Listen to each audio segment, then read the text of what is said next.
Assalamualaikum warahmatullahi wabarakatuh. Tepangaken nami kula Diski Alfiansa saka kelas 8F nomor absen 9.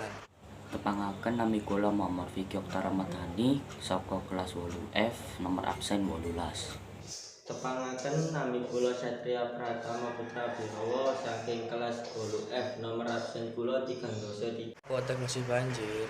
Banyu sing kebanjiran sing wis ngluweni wates normal kapasitas nyekel banyu. Apa sing nyebabake banjir? Jumlah sampah alas gundul, banyu sing intensitas banget, kurangnya penghijauan, lan saluran banyu sing dialihgunake masyarakat dadi pembangunan, sing ku nyebabke saluran banyu dadi keselak. Kepiye cara ngatasi banjir? Sampah ing panggonane gawe penyerapan banyu utawa refreshing sehingga banyu udan bisa mili utawa nyedot lemah nyebarake kali utawa kali supaya banyu udan bisa mili gamelan.